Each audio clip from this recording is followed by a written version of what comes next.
Bismillahirrahmanirrahim. Assalamualaikum warahmatullahi wabarakatuh. Alhamdulillahirabbil alamin.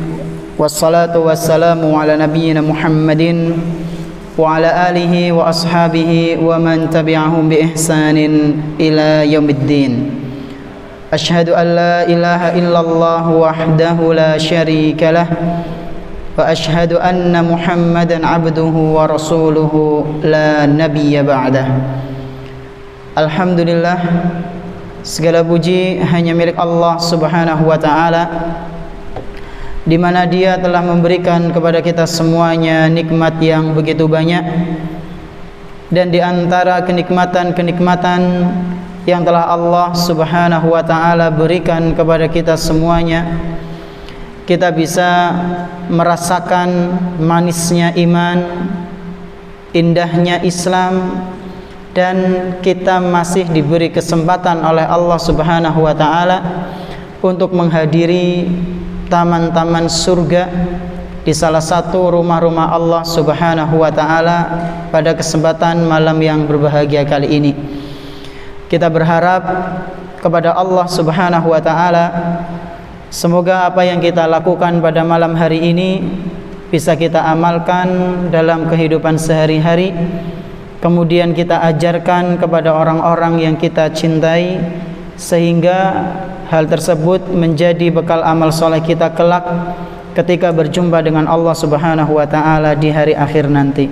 Allahumma amin. Tak lupa pula salawat dan salam semoga senantiasa tercurah limpahkan kepada Nabi kita yang tercinta, Nabi Muhammad sallallahu alaihi wasallam, beserta para keluarganya, para sahabatnya dan umatnya yang senantiasa mengikuti sunnah-sunnah beliau hingga hari akhir nanti. Bapak-bapak dan ibu-ibu rahimani wa rahimakumullah, insyaallah pada malam hari ini kita akan melanjutkan pembahasan tentang kitab Al-Arba'in An-Nawawiyah, salah satu karya tulis yang disusun oleh Al-Imam Yahya bin Syaraf An-Nawawi Asy-Syafi'i rahimahullahu ta'ala. Dan pada malam hari ini kita sampai di hadis yang keberapa Pak Bu? Hadis keberapa? 10 yeah. Hadis ke-10. Di pertemuan yang kemarin kita telah membahas hadis yang ke-9 tentang nopo niku? Tentang wajibnya kita menjalankan perintah-perintah Allah dan Rasulnya, serta larangan atau bukan larang, serta menjauhi segala larangan-larangan Allah dan Rasulnya. Kalau larangan semuanya dijauhi, karena kemarin Syekh Shalih Al-Fauzan hafizahullah ta'ala memberikan kaedahnya, sesuatu yang ditinggalkan itu jauh lebih mudah daripada mengerjakan sesuatu. Oleh karena itu Nabi mengatakan untuk meninggalkan segala larangan semuanya. Adapun amalan-amalan soleh kita mengerjakannya semampu kita, ya, sesuai dengan kondisi kita pada saat itu. Nah, kita insya Allah akan masuk ke hadis yang ke-10, yaitu mengenai gaya hidup, ya, pengaruh gaya hidup terhadap doa. Jadi gaya hidup kita Pak Bu, fashion kita, makanan kita, minuman kita, penampilan kita, itu sangat berpengaruh terhadap doa kita. Maksudnya gimana Ustaz? Doa kita itu diijabah atau tidak bisa ada kaitannya dengan pola hidup kita. Insya Allah akan kita bahas pada malam yang berbahagia kali ini. Sebelum itu kita dengarkan terlebih dahulu hadis tersebut. Tafadhal Iqra. Bismillahirrahmanirrahim. Alhamdulillahirabbil alamin. Wassallallahu ala nabiyyina Mustafa wa ala alihi wa sahbihi wa man ittaba bi hudahu ila yaumil qiyamah. Amma ba'd. Allahumma ighfir lana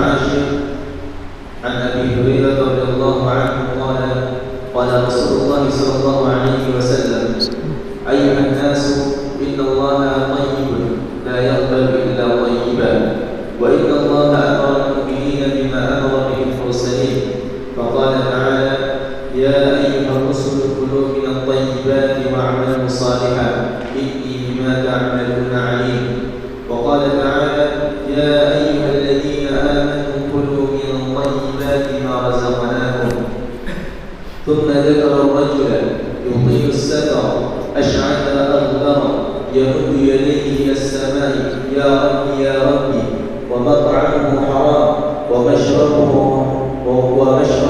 حرام وملبسه حرام وغذي بالحرام فأنى يستجاب لذلك رواه مسلم. Baik, jazakallahu khairan. Hadis yang ke-10 ini dibawakan oleh Imam An-Nawawi dan beliau menukil atau mendapatkan hadis ini yaitu dari riwayat dari riwayat sahabat Abu Hurairah radhiyallahu anhu. Bahwasanya dari Abu Hurairah radhiyallahu anhu Rasulullah sallallahu alaihi wasallam pernah bersabda. Abu Hurairah itu nama aslinya sinten, Pak? Bu. Panjenengan sering mendengar kata Abu Hurairah. Jelas sering, karena beliau adalah salah seorang sahabat yang paling banyak meriwayatkan hadis. Nama aslinya sinten? Abdurrahman bin Sakhr. Masya Allah, radhiyallahu anhu. Kenapa kok dijuluki Abu Hurairah? Hurairah, kucing. Kenapa karo kucing? Senang kucing, iya betul. Disebutkan dalam kitab Ashabur Rasul karyanya Syekh Al-Misri, ya, Mahmud Al-Misri, hafizahullah taala. Di situ beliau membawakan riwayat. Jadi ketika itu Abu Hurairah radhiyallahu anhu disuruh sama bapaknya untuk menggembala kambing. Dan usianya masih belia pada saat itu. Bukannya menggembala kambing, malah dolanan karo kucing. Ya. Jadi saking senangnya dengan kucing. Ya. Ini orang tuanya mana? Ini orang tuanya kucing mana? Ya kamu itu orang tuanya, Abu Hurairah. Karena senang apa? Kucing, dapat julukan Abu Hurairah. Ya. Dalam riwayat lain beliau kurang suka Abu Hurairah, lebih suka Abu Hir. Ya, sama kucing, tapi kucing laki-laki. Ya, Abu Hir. Tapi ala kulli hal itu mengenai kisah asal usul kenapa kok Abu Hurairah. Nah, panjenengan berarti yang punya kelangenan, ya, kelangenan itu apa? Kesenangan, ya. Hati-hati panjenengan bisa dapat kunyah atas kesenangannya panjenengan. Sing seneng mancing. Abu Samak monggo. Ya. Atau yang suka dolanan darah, ya, Abu. Nah, jadi itu bisa jadi kunyah. Tapi ya yang lebih bagus sama anaknya aja, Abu Fulan atau siapa nama anaknya. Nah, bahwasanya Rasulullah SAW pernah bersabda, ayyuhan nasu innallaha thayyibun la yaqbalu illa thayyiban. Wahai manusia, ini kata siapa? Nabi SAW. Wahai manusia, sesungguhnya Allah Subhanahu wa taala thayyibun. Thayyib niku artinya apa? Baik, bagus. Sesungguhnya Allah Subhanahu wa taala itu thayyib, Allah itu bagus, Allah itu baik. La yaqbalu illa thayyiban, dan Allah itu enggak akan nerima sesuatu kecuali sesuatu itu baik. Jadi Pak Bu, rahimani wa rahimakumullah, Allah Subhanahu wa taala itu tidak akan menerima sesuatu kecuali sesuatu itu baik. Berarti kalau sesuatu itu buruk diterima mboten sama Allah? Diterima mboten? Mboten. Sesuatu yang baik itu apa saja, Ustaz? Banyak. Dan di sini baik itu sekurang-kurangnya dua macam. Ya, mencakup dua hal. Sekurang-kurangnya apa? Mencakup dua hal. Sebagaimana keburukan nanti. Baik zatnya dan juga proses mendapatkannya. Yang pertama apa? Baik secara zatnya. Maksudnya baik secara zatnya itu gimana, Ustaz? Contohnya makanan. Makanan apa yang baik? Ya buah-buahan, daging, ya. Daging sapi, daging kambing, daging unta, napa malih? Ayam, bebek, kelinci boleh enggak? Boleh. Enak kok. Terus napa malih? Daging macan. Daging macan boleh mboten? Boleh mboten daging macan? Mboten. Kenapa? Karena bertaring, ya, karena bertaring dan itu diharamkan. Nah, jadi kalau misalnya ada roti, ada buah-buahan, daging sapi, daging unta dan yang semisalnya tadi, itu zatnya halal, Pak Bu. Maka boleh kita makan. Kemudian yang berikutnya, kita juga harus perhatikan prosesnya. Proses apanya? Proses cara mendapatkannya. Dagingnya wis halal, Masya Allah, betul. Daging sapi halal, boleh. Prosesnya bagaimana? Nyolong apa? Tumbas, ya. Percuma kalau dagingnya itu halal tapi ternyata prosesnya tidak halal, ya pada bayi lombok, ya. Abu Bakar radhiyallahu anhu, Pak Bu, beliau adalah salah seorang sahabat yang sangat hati-hati sekali. Saking hati-hatinya beliau, Pak Bu, itu diceritakan kalau ada makanan geletak dan belum jelas itu punya siapa, meskipun kalau misalnya makanan itu hilang, orang lain nggak kotak, itu Abu Bakar nggak mau ngambil. Padahal kan harta itu, Pak Bu, kalau misalnya dilihat remeh-temeh, dan kemungkinan besar orang yang kehilangan harta itu, kalau kehilangan nggak kotak, itu kita boleh ngambil. Contohnya apa, Ustaz? Contoh, ana duit 500 perak, panjenengan nemu uang 500 perak di depan rumah orang. Kira-kira panjenengan kalau ngambil 500 perak itu, sing duwe umah mungkin itu punya yang depan rumah, kehilangan 500 perak bakal nangis nguring-nguring mboten? 500 perak remeh mboten? Remeh. Maka itu nggak apa-apa diambil, sesuatu yang apa? Remeh-temeh. Tapi Abu Bakar enggak, Pak Bu. Abu Bakar tidak seperti itu. Sampai pernah diceritakan ada makanan yang masuk ke tenggorokannya Abu Bakar dan dikatakan makanan itu hasilnya belum jelas, maka sama Abu Bakar radhiyallahu anhu langsung nyogok tenggorokannya. Supaya apa? Supaya mutah, agar makanan itu tidak menjadi satu daging dengan tubuhnya. Nah, kalau kita lah wis kadung anu enak niki ya. Wis kadung lah, semoga baik ya, semoga baik ora apa-apa. Yaitu bedanya kita dengan Abu Bakar As-Siddiq radhiyallahu anhu. Nah, ini yang pertama mengenai baik, yaitu baik zatnya dan prosesnya. Berarti Allah Subhanahu wa taala tidak menerima yang buruk-buruk. Apa contohnya yang buruk? Contohnya ada mboten yang buruk? Ngoten enten niki? Ada ambleng.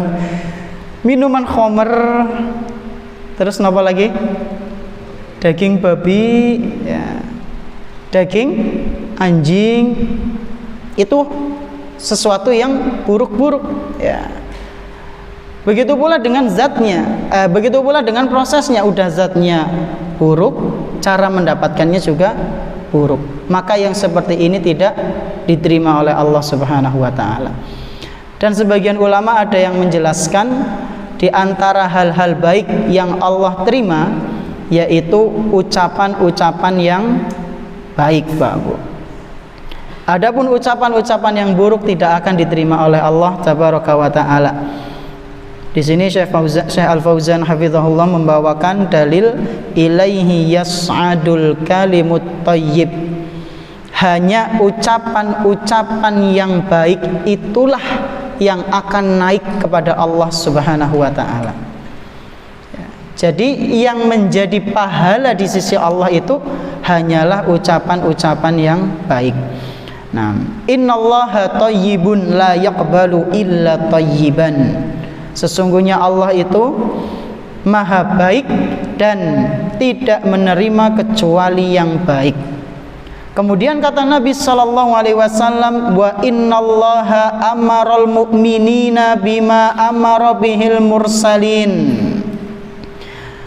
Dan sesungguhnya Allah Subhanahu wa taala memerintahkan orang-orang yang beriman sebagaimana Allah Subhanahu wa taala memerintahkan para rasul.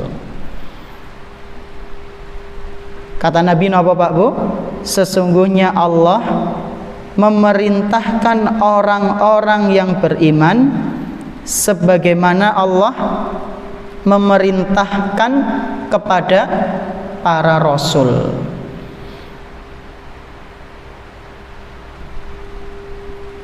Ini menunjukkan Pak Bu, hadis ini menunjukkan kepada kita bahwasanya orang-orang yang beriman dan para rasul itu sama-sama mendapatkan perintah dan juga sama-sama mendapatkan larangan. Jadi dari segi syariat enggak dibeda-bedakan. Nabi kita Muhammad sallallahu alaihi wasallam adalah salah seorang rasul dari rasul-rasul yang lain. Tapi kemudian bukan berarti ketika Muhammad bin Abdullah sallallahu alaihi wasallam diangkat menjadi rasul kemudian meninggalkan sholat. Lah wong apa sholat, nyong kan wis rasul. Kok bae umat nyong sing pada sholat. Enggak seperti itu. Jadi mereka para rasul pun diperintahkan oleh Allah Subhanahu wa taala. Sebagaimana kita orang-orang yang beriman, kita juga mendapatkan perintah, kita juga dilarang untuk melakukan hal-hal yang haram. Para rasul juga. Kenapa kok sama Pak Bu? Siapa yang bisa jawab? Kenapa kok orang-orang istimewa itu, para rasul, para nabi, dan orang-orang yang beriman sama-sama mendapatkan perintah dari Allah untuk melakukan ketaatan, sama-sama disuruh menjauhi larangan-larangan yang diharamkan oleh Allah. Kenapa kok sama-sama? Kenapa kok rasul enggak dibikin santai saja sama Allah? Ibadah yang ngono, orang yang ngono, kenapa? Ada yang bisa jawab?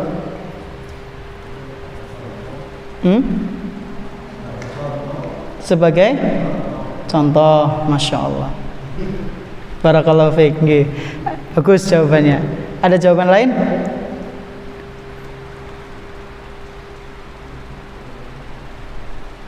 Kenapa Nabi Muhammad disuruh sholat? Padahal dia kan rasul. Pada karo dewek ya disuruh sholat, berarti sama-sama apa? Karena mereka adalah hamba Allah Subhanahu wa ta'ala. Enggak ada yang dibedakan dalam masalah ibadah. Mau rasul itu dari ulul azmi ataupun bukan, mereka tetap diperintahkan untuk ibadah kepada Allah. Kenapa? Karena mereka adalah hamba Allah. Hamba itu sih artinya nopo? Bahasa mandan kasare. Hamba niku artinya apa? Budak, Pak Bu. Hamba itu bahasa mandan alus ya. Abdun itu artinya adalah budak. Jadi kita itu adalah budaknya Allah Subhanahu wa taala. Demikian pula para rasul dan para nabi, dalam masalah ibadah mereka tetap disuruh untuk beribadah kepada Allah dan kepada Allah Subhanahu wa taala, yaitu para rasul dan para nabi. Ya. Jadi keliru kalau ada orang mengatakan, kenapa gurune kok ora salat? Lah gurune nyong kan anu wis wali, ya. Gurune nyong wis wali, dadi ora perlu salat karo koko pada. Salate nang ndi? Nang Mekah. Ya, Masya Allah. Rumahnya di Banyumas, tapi salat jamaah nang Mekah. Allahu Akbar. Ya. Nyaingi Rasulullah sallallahu alaihi wasallam. Ya. Kalau Rasul itu diisrokan ke Sidratul Muntaha, ini ke Mekah. Tapi ya tetap ngawur lah, nggak ada yang seperti itu Pak Bu. Ya. Sewali-walinya panjenengan tetap disuruh untuk menunaikan sholat. Dan sewali-walinya panjenengan itu harus waras. Jangan sampai tidak waras. Ya. Rasulullah SAW adalah manusia paling wali di muka bumi ini. Tapi beliau bukanlah manusia yang gila. Beliau bukan juga manusia yang meninggalkan syariat yang katanya sudah fana gitu. Tetap beliau menjalankan syariat. Nah, jamaah rahimani wa rahimakumullah, di antara bentuk perintah yang sama yang Allah Subhanahu wa taala perintahkan kepada orang-orang yang beriman dan para rasulnya adalah ketika mengonsumsi makanan. Ketika apa? Mengonsumsi makanan. Faqala, kemudian Rasulullah sallallahu alaihi wasallam membawakan sebuah dalil ya, bahwasanya orang-orang yang beriman dan juga para rasul itu diperintahkan dengan perintah yang sama ketika mengonsumsi makanan. Kata Allah Subhanahu wa taala, ya ayyuhar rusul, wahai para rasul, kulu minat thayyibati wa'malu salihah. Wahai para rasul, kalian makanlah makanan yang baik. Wa'malu salihan, dan kalian beramal solehlah. Inni bima ta'maluna alim. Kemudian kata Allah, sungguh aku ini tahu apa yang kalian kerjakan. Ini dalam Al-Quran surat Al-Mu'minun ayat ke-51. Jadi para rasul diperintahkan untuk memakan makanan yang baik. Demikian pula dengan orang-orang yang beriman. Kata Allah Subhanahu wa taala, ya ayyuhalladzina amanu, wahai orang-orang yang beriman, kulu min thayyibati ma razaqnakum. Wahai orang-orang yang beriman, kalian makanlah makanan-makanan yang baik. Sama nggih? Para rasul diperintahkan untuk makan makanan yang baik. Orang-orang yang beriman juga disuruh memakan makanan-makanan yang baik. Ma razaqnakum, makanan-makanan baik yang kami rizkikan kepada kalian, yang kami berikan kepada kalian. Ini dalam Al-Quran surat Al-Baqarah ayat 172. Jamaah rahimani wa rahimakumullah, kenapa kok kita harus memperhatikan makanan kita? Kenapa kok kita harus memperhatikan apa yang masuk ke dalam tubuh kita? Kenapa? Karena hal tersebut sangat berefek terhadap doa-doa kita. Kenapa Pak Bu? Karena apa yang kita konsumsi, apa yang kita pakai, apa yang kita dapatkan itu sangat berefek terhadap doa-doa kita. Makanya setelah itu Rasulullah Shallallahu Alaihi Wasallam memberikan sebuah gambaran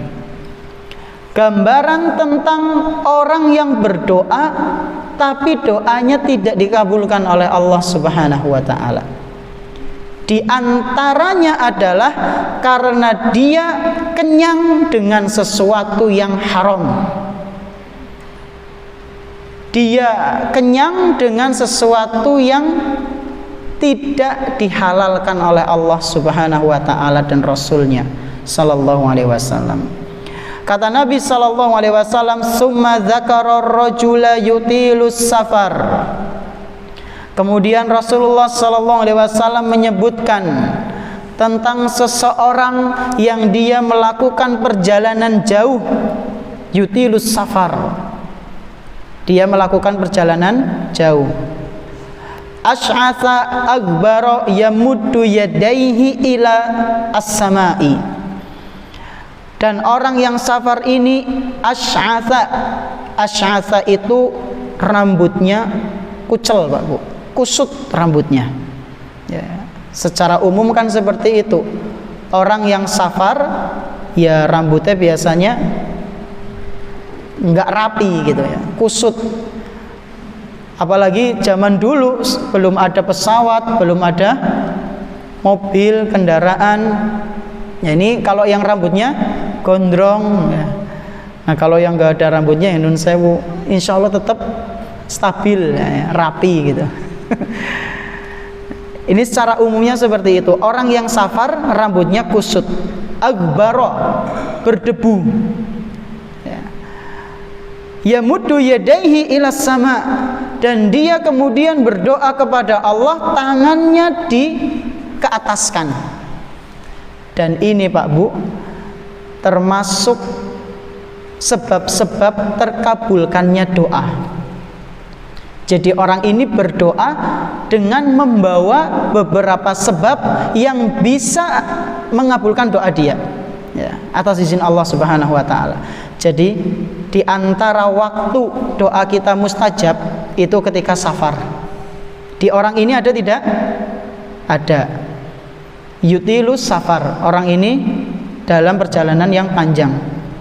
Satu, sebab doa terkabul ketika safar. Sebab yang kedua, ash'as, yaitu kusut ya, rambutnya kusut. Kemudian akbar, berdebu. Ini menunjukkan tentang kerendahan dia menghadap Allah Subhanahu wa taala ya. Kemudian yang berikutnya adalah yamuddu yadaihi ilas sama. Dan di antara bentuk adab dalam berdoa ya, dan itu termasuk salah satu penyebab terkabulkannya doa adalah tangan dikeataskan Pak Bu ya. Bahkan Nabi SAW pernah berdoa sampai nuwun sewu ketiak beliau kelihatan ya. Tapi itu sebagian ulama menjelaskan untuk suasana yang genting ya, atau hajah yang besar seperti lagi perang, kemudian kemarau panjang, itu disunahkan kita berdoa apa? Tangannya ke atas. Nah kalau sering antara adzan dan iqamat ya nggak perlu sampai masih kayak gini mbok nggak darani kianu kepriwe lagi, enggak ya, cukup dikeataskan sampai sejajar dengan wajah kita, nggak apa-apa, sepundak ini nggak apa-apa. Adapun yang ditinggikan itu ketika apa? Lagi suasana genting ya.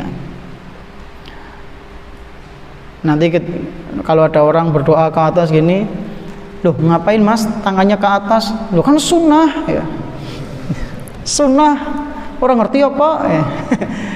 Panjenengan sampaikan secara baik-baik. Mas Nun Sewu itu ketika suasana lagi genting, lagi hajah yang besar ya.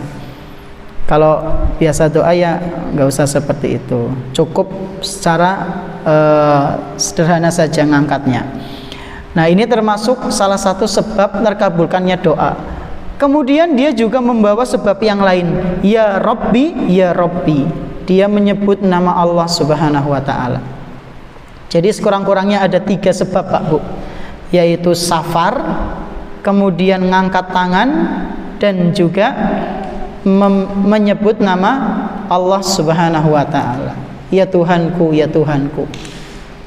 Akan tetapi Pak Bu, meskipun orang ini membawa 3 sebab doanya terkabulkan, akan tetapi sebab-sebab ini tidak ngefek. Loh kok bisa? Karena kata Nabi sallallahu alaihi wasallam, wa mat'amuhu haram wa mashrabuhu haram wa malbasuhu haram wa ghudhiya bil harami fa anna yustajabu lidzalik. Kenapa kok doanya enggak dikabulkan? Kenapa kok doanya enggak diijabah oleh Allah Subhanahu wa taala? Kata Nabi sallallahu alaihi wasallam, makanannya itu haram, minumannya juga haram, pakaiannya juga haram. Dia perutnya kenyang karena sesuatu yang haram. Fa anna yustajabu lidzalik. Bagaimana mungkin doanya akan terkabulkan oleh Allah Subhanahu wa taala? Hadis sahih riwayat Imam Muslim.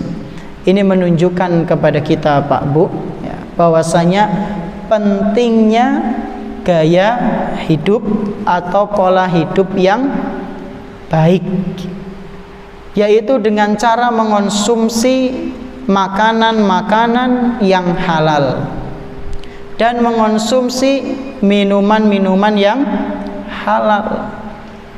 Ya, tadi kita sudah sebutkan makanan-makanan yang halal, minuman-minuman yang halal. Kalau pakaian-pakaian yang halal sama haram itu bedanya sih pripun? Kira-kira ini pakaian halal mboten niki? Ustaz, pakaian sing halal ya sing mereknya Islami, apa yang kayak gitu? Kalau pakaian yang nggak ada mereknya terus haram gitu, ya enggak. Pakaian yang halal untuk laki-laki yang kainnya tidak terbuat dari sutra, dan cara mendapatkannya dengan cara yang halal, membelinya bukan mencuri, itu yang halal. Pakaian untuk perempuan yang halal ya yang menutup aurat, dan nutupnya nggak cuma nutup, bener-bener nutup gendawun sewu, jangan sampai terlihat lekak-lekuk tubuhnya. Kemudian kenyang dengan sesuatu yang haram. Nah, sesuatu yang mengenyangkan niku napa sih? Panjenengan kalau lapar makan apa? Nasi. Nasi tok sing gawe kenyang. Apa analiane? Cemilan. Terus napa malih? Mantan malih mboten? Dah cuma cukup nasi? Nek udut gawe kenyang mboten niku. Nah, saya pernah dengar itu dulu di tempat saya ada orang ya sampai mengatakan mending udut seler ya, gimana ya, mending ngerokok 1 kali daripada bingung ngolet mam 3 kali ya. Jadi menurut dia itu rokok 1 ler 1 batang sama dengan 3 piring ya. Jadi bisa bikin kenyang. Napa nggih? Kadang. Wa syahida syahidu min ahliha. Kadang ya.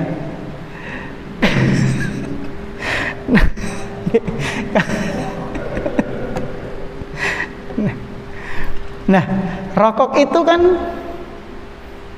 berarti jenisnya apa? Kalau disebutkan kan tadi mat'am itu makanan, masyrob itu minuman. Nah, rokok ini kun apa? Isapan. Isapan. Masuknya ke jenis apa rokok? Masuknya ya, kita lihat ke bahasanya. Bahasa Arabnya rokok itu apa bahasa Arabnya rokok? Santri? Hah? Dukhontok, dukhon itu asap. Apa? Apa Zaki?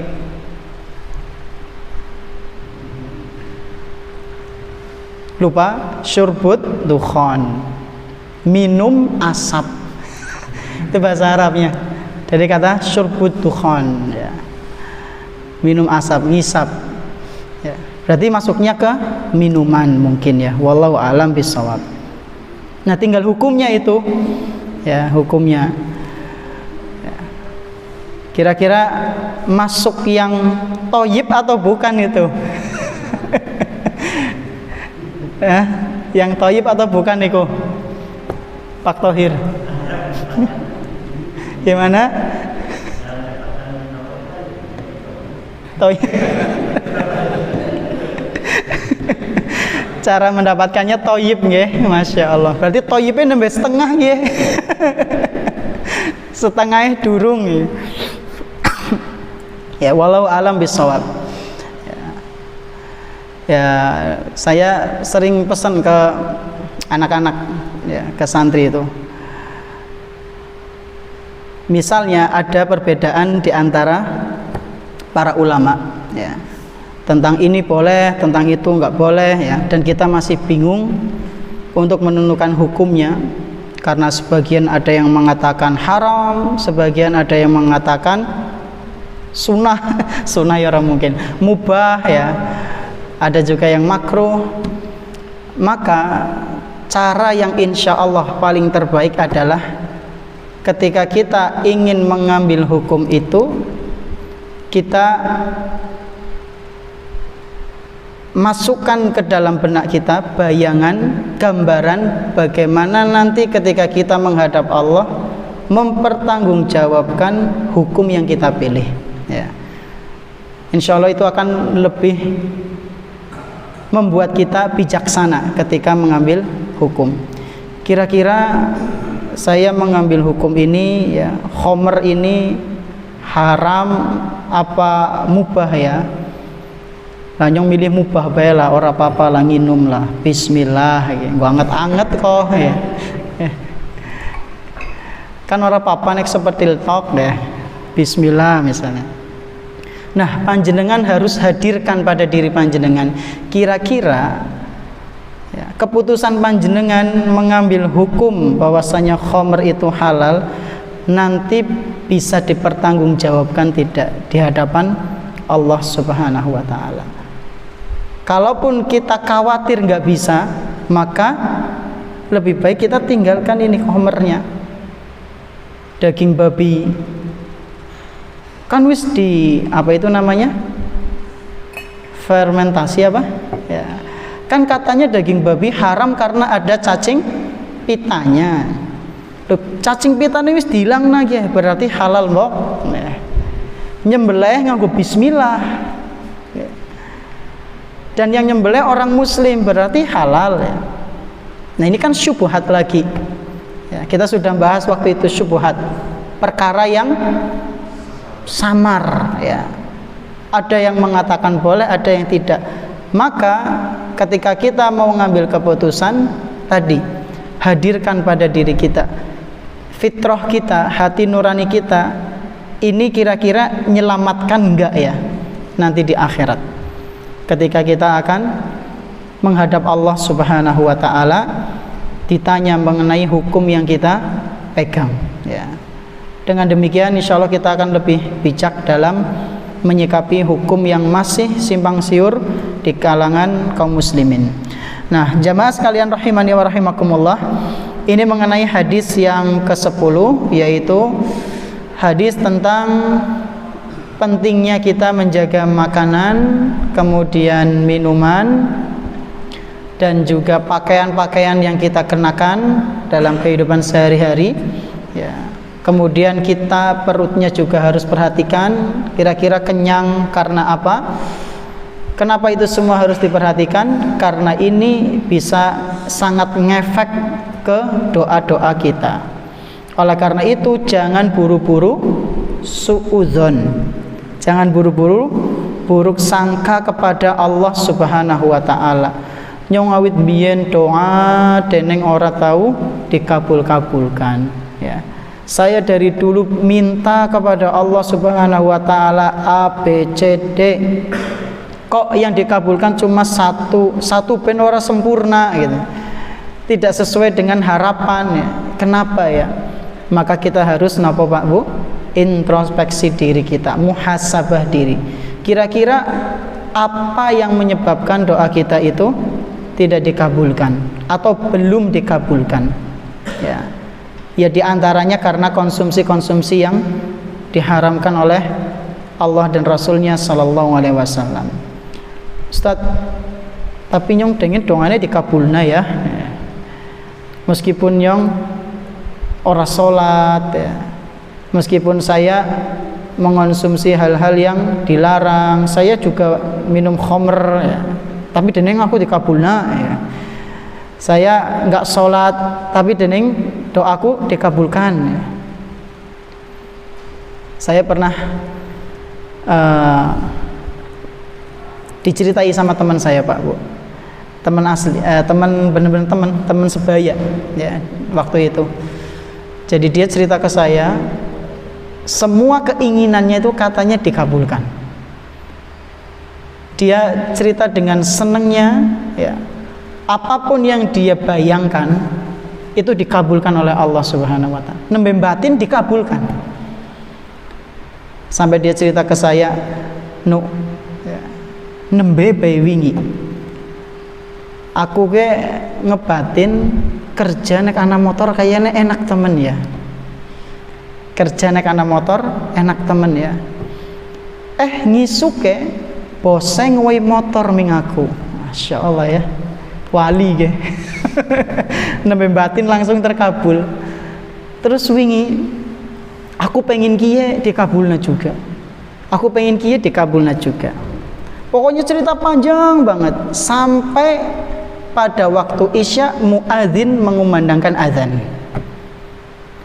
Pada saat itu anak ajak dia ke musola, karena depan rumah anak musola. Anak ajak dia ke musola, azan, yuk sholat isya disit, lanjut taraweh, karena pada saat itu pas bulan Ramadan. Jawabannya apa? Nyumprain disit lah. Allahu Akbar. Lanang, anak praine sholate. Ya. Dia bilang apa? Prai disit sholate, nyisuklah taraweh aku. Ya. Dan akhirnya dia pergi ninggalin saya, nggak sholat isya dan taraweh. Kayaknya kan bertolak belakang nggih. Orang sholat dengan semua keinginannya dikabulkan sama Allah Subhanahu wa taala. Ketahuilah Pak Bu, di balik itu ada tipu daya dari Allah. Di balik itu ada apa? Tipu daya dari Allah Subhanahu wa taala yang namanya istidraj. Ya. Istidraj. Apa itu istidraj? Istidraj adalah kesenangan yang menipu, ya. Kesenangan yang dirasakan oleh para pelaku maksiat, dan itu terus dia rasakan sampai nanti menjelang mati.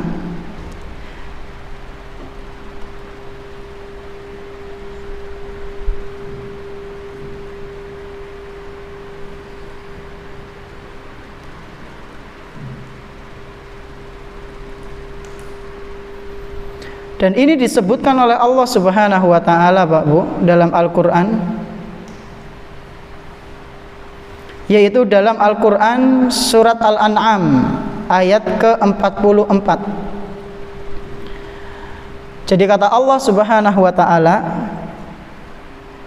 orang-orang yang berbuat maksiat, meninggalkan kewajiban-kewajiban Allah, ya, dan dia merasa bahagia di atas kemaksiatannya itu, maka Allah akan bukakan seluruh pintu kenikmatan. Falamma nasu ma dzukiru bih fatahna 'alaihim abwaaba kulli syai'. Ketika mereka para pelaku maksiat melupakan peringatan-peringatan kami, melupakan kewajiban-kewajiban, melupakan larangan-larangan, maka kata Allah Subhanahu wa taala, fatahna 'alaihim abwaaba kulli syai', maka kami bukakan semua pintu kesenangan untuk dia. Jadi diulur itu, ya, biar apa? Biar lalai sekalian. Lalu kata Allah Subhanahu wa taala, hatta idza farihu bima utu akhadnahum baghtah fa idahum mublisun.